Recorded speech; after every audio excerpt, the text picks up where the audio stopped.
reaksyon ni Richard Gomez sa bagong lalaking inuugnay sa kanyang anak na si Juliana. At ang sinabi niya, hindi talaga inaasahan ng marami. Muling naging sentro ng usapan sa social media ang aktor, atleta at politikong si Richard Gomez matapos kumalat ang balita tungkol sa love life ng kanyang unika iha na si Juliana Gomez. Sa loob lamang ng ilang oras, umani ito ng samot-saring reaksyon mula sa netizens. May sumusuporta, may nag-aalala at may humusga agad. Kilala si Richard bilang isang ama na disiplinado pero mapagmahal. Sa kabila ng kanyang pagiging abala sa trabaho, palagi raw siyang hands-on pagdating sa pagpapalaki kay Juliana. Kaya naman nang kumalat ang mga video sa TikTok at Facebook na nagpapakitang sweet si Juliana kasama ang isang sikat na basketballista, agad na umingay ang usapan. Pero bago tayo dumiretso sa intriga, may isang mahalagang detalye muna. Hindi lang basta-bastang dalaga si Juliana Gomez. Isa siyang champion fencer na hinahangaan hindi lang sa kanyang ganda, kundi sa disiplina, sipag at focus sa sports. Lumaki siya sa pamilyang mataas ang pagpapahalaga sa respeto at bukas na komunikasyon.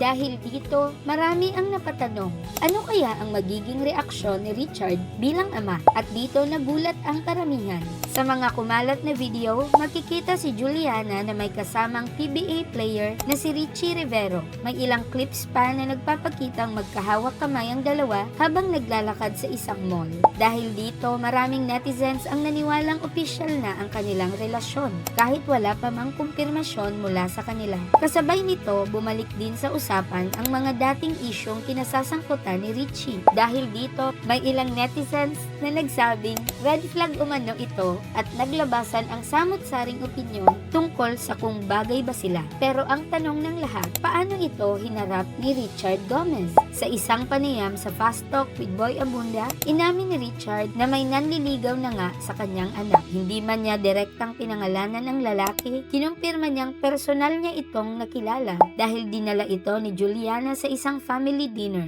Imbes na higpitan o pagbawalan agad, pinili ni Richard ang maging kalmado at bukas ang isip. Para sa kanya, mahalaga ang tiwala. Sinabi niya na basta masaya ang kanyang anak, alam nito ang kanyang limitasyon at may respeto sa sarili, buo ang kanyang suporta bilang ama. Sa puntong ito, kung ikaw ang magulang, pipiliin mo rin ba ang magtiwala o mas hihigpitan mo ang anak mo? I-comment mo ang opinion mo sa baba. Ayon pa kay Richard, tiwala siya sa pagpapalaki nila ni Lucy Torres kay Juliana. Naniniwala siyang sapat ang mga values na itinuro nila para maging responsable ang kanilang anak pagdating sa kanyang personal na buhay. Sinabi pa niya ang linyang tumatak sa maraming netizens, basta sa akin lang, just be happy lang. Alam mo naman yung limitations mo. Dalaga ka, maganda ka, hindi ka pa kasal, so may limits. Sa kabila ng mga isyong ibinabato kay Richie Rivero, malinaw na hindi ito ang basihan ni Richard sa paghusga. Mas pinili niyang kilalanin ang tao at bigyang espasyo ang desisyon ng kanyang anak. Hanggang ngayon, nananatiling tahimik sina Juliana at Richie tungkol sa tunay na estado ng kanilang relasyon.